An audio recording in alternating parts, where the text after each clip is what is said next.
Bronchiolitis, pneumonia and asthma. ঠিক আছে, এটা হচ্ছে আমাদের একটু এই বক্সটা আমরা আগে পড়ে ফেলবো, তাহলে আমাদের সিনারিও গুলো বুঝতে সুবিধা হবে। ঠিক আছে, আচ্ছা প্রথম কথা হচ্ছে ব্রঙ্কিওলাইটিস, নিউমোনিয়া, অ্যাজমার ডিফারেন্সটা। আমি একদম সহজ একটা জেনারেল কথা বলে রাখি। নিউমোনিয়ার বাচ্চাদের কিরকম প্রেজেন্টেশন থাকবে? সাধারণত হাই গ্রেড ফিভার থাকে, জ্বর থাকবে, জ্বরের সাথে বাচ্চার কাশি থাকবে, বাচ্চার শ্বাসকষ্ট থাকবে। ঠিক আছে, চেস্ট পেইন তো থাকে, বাট চেস্ট পেইন তো আর বাচ্চা তো আর মানে পেইন তো তোমার কাছে কমপ্লেন আসবে না।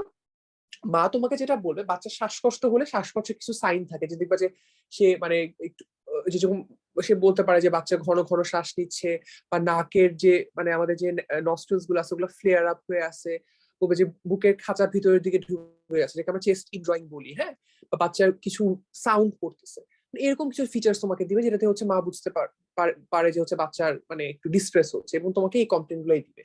বলতে পারে যে একটু বাচ্চাটা নীল হয়ে যাচ্ছে, হ্যাঁ, সায়ানোসিস ডেভেলপ করে অনেকের ক্ষেত্রে। তো এরকম।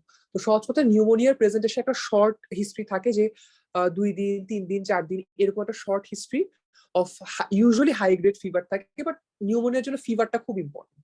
ফিভার, চেস্ট পেইন তো তুমি বুঝবা না বাচ্চাদের ক্ষেত্রে। Fever, calf, breathlessness. ঠিক আছে, এটা হচ্ছে তোমার প্রেজেন্টেশন।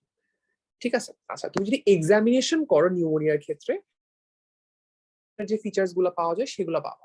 তো নিউমোনিয়ার ক্ষেত্রে আমরা যেটা মানে ক্রেপিটেশনস বা ক্র্যাকলস, এটা তুমি পাবা। ঠিক আছে, এটা হচ্ছে ইম্পর্টেন্ট। হাই টেম্পারেচার পাবা, রেসপিরেটরি ডিস্ট্রেসের কিছু সাইন্স যেগুলো আমরা পড়বো, সেই ডিস্ট্রেসের সাইন গুলো পাবা। ঠিক আছে, জাস্ট মাথায় এটা জেনে রাখো, আমরা ডিটেলস একটু পরে আসতেছি। এটা হচ্ছে নিউমোনিয়ার ক্ষেত্রে। অ্যাজমার ক্ষেত্রে কিন্তু সাধারণত এরকম হাই গ্রেড ফিভার বা এরকম কিছু থাকে না। ঠিক আছে, অ্যাজমার ক্ষেত্রে মেইনলি কি থাকে? শ্বাসকষ্ট, মানে বাচ্চার হচ্ছে ব্রেথলেসনেস থাকবে। এবং অ্যাজমার সাথে আমরা পড়ে আসি যে অ্যাটোপির একটা রিলেশন আছে, তাই না? অ্যাটোপি বা অ্যালার্জিক প্রিডিসপোজিশনের একটা হিস্ট্রি থাকে। সো বাচ্চার দেখবে যে এরকম একটা হিস্ট্রি হতে পারে যে বাচ্চার ঘন ঘন হাঁচি দেয়, বা নাক দিয়ে পানি পড়ে। ঠিক আছে, রানি নোজ বা এরকম। আর অ্যাজমাটা ক্যারেক্টারিস্টিক কিছু হচ্ছে উইজিং, একটা মানে যখন বাচ্চা একটা সাউন্ড করবে, হ্যাঁ, উইজ আর রংকাই তো বুঝোই, মানে যেটা আমরা কানে শুনতে পারি সেটাকে আমরা উইজ বলি। ঠিক আছে, একটা বাঁশির মতো একটা শব্দের মতো একটা ইয়ে শোনা, যেটাকে আমরা উইজ বলি, মানে যখন আমি কানে শুনতে পারবো আর কি, মানে ইয়ে। আর যখন আমি স্থেতো দিয়ে অস্কালটেট করে সেই একই সাউন্ডটা আমি পাবো, সেটাকে আমরা রংকাই বলি, মানে কাইন্ড অফ সিমিলার। জাস্ট মানে একটা তুমি নর্মাল তুমি হচ্ছে জাস্ট শুনতে পারবা, আর তুমি স্থেতো ইউজ অস্কালটেট করার সময় শুনতে পারবা। ঠিক আছে, অ্যাজমার ক্ষেত্রে এই উইজটা পাওয়া যায়। হ্যাঁ, উইজ পাওয়া যায়। বাচ্চার একটু অ্যালার্জিক যে ইয়েগুলো আছে সেগুলো থাকে। ঠিক আছে, অ্যাজমা। আর ব্রঙ্কিওলাইটিসটা মনে রাখবা, ব্রঙ্কিওলাইটিসটা কিন্তু তোমার নিউমোনিয়ার অ্যাজমা একটা ফিউশনের মতো, অনেকটা অ্যাজমার মতোই। ব্রঙ্কিওলাইটিস তুমি উইজ পাবা, তুমি এখানেও হচ্ছে তুমি রংকাই, মানে যেটা উইজ পাবা মানে সেতো দিয়ে অস্কালটেট করে তুমি রংকাই মানে পাবা, তাহলে উইজ আর রংকাই পাচ্ছ। এখানেও তার একটু অ্যালার্জিক যে ব্যাপারটা, রানি নোজ, স্নিজিং, এগুলো থাকতে পারে। ঠিক আছে, আচ্ছা এখানে একটা ইম্পর্টেন্ট টেম্পারেচারও থাকতে পারে। ঠিক আছে, এটা ইম্পর্টেন্ট। অ্যাজমা ইউজুয়ালি কিন্তু তোমার কিন্তু টেম্পারেচার থাকবে না। ঠিক আছে, ওখানে টেম্পারেচার থাকবে না। হ্যাঁ, ক্ষেত্র বিশেষে ইনফেক্টিভ এক্সাজারবেশন অফ অ্যাজমা হয়, সেই ক্ষেত্রে তোমার একটা ভাইরাল বা ব্যাকটেরিয়াল ইনফেকশনের কারণে অ্যাজমা প্রিসিপিটেট করে, that's a different issue. But অ্যাজমার ক্ষেত্রে আমরা টেম্পারেচারটা আমরা ইউজুয়ালি অ্যাবসেন্ট আমরা বলবো। আর ব্রঙ্কিওলাইটিসও টেম্পারেচারটা থাকবে, কিন্তু not as much as pneumonia. মানে নিউমোনিয়াতে যেরকম আমরা বলি হাই গ্রেড ফিভার, বাচ্চা একদম টক্সিক হয়ে আছে, হ্যাঁ, সে খুবই মানে বাচ্চাকে দেখে বোঝা যাবে সে খুব ডিস্ট্রেসে আছে। ব্রঙ্কিওলাইটিসের বাচ্চাকে দেখে তুমি হচ্ছে এতটা বেশি টক্সিক বা এতটা বেশি ডিস্ট্রেস মনে হবে না। ঠিক আছে, এটা আমরা একটু পরে একটু পড়বো, যে হ্যাপি ভিজার নামে একটা শব্দ আছে, এটা আমরা একটু পরে দেখবো। তো এটাই, বাচ্চাদের কিন্তু এতটা বেশি নিউমোনিয়ার মতো টক্সিক বা এত বেশি সিভিয়ার স্পেকট্রামের কিন্তু ইয়ে থাকবে না। ঠিক আছে, এটা মনে রাখো। আচ্ছা, তাহলে ব্রঙ্কিওলাইটিস, নিউমোনিয়া, অ্যাজমা, তিনটা ক্ষেত্রে আমরা কি করব, মানে কি কি ইনভেস্টিগেশন করবো?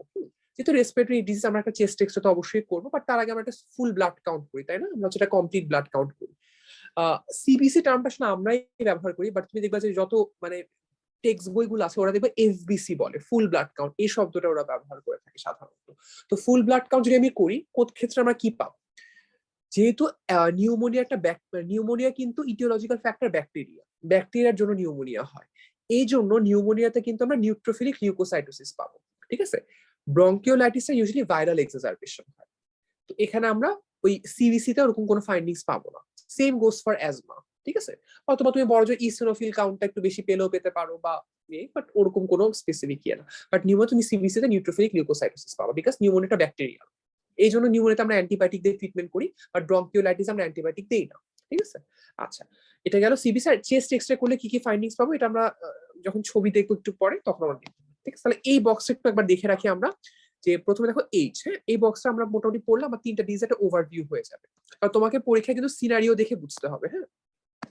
তাহলে ব্রঙ্কিওলাইটিসে কি হলো, ব্রঙ্কিওলাইটিস 2 বছরের কম বাচ্চাদের হয়, 2 থেকে 6 মাস হচ্ছে একদম পিক টাইম, ঠিক আছে। নিউমোনিয়া যে কোনো কারণে হতে পারে, নিউমোনিয়া যে কোনো বয়সেই হতে পারে, আর অ্যাজমা সাধারণত 2 বছরের পরে আর কি হয়। তুমি বলো রানি নোজ মানে একটা অ্যালার্জিক একটা ব্যাপার, এটা তোমার কোথায় থাকবে, তোমার হচ্ছে ব্রঙ্কিওলাইটিস এবং অ্যাজমাতে থাকবে।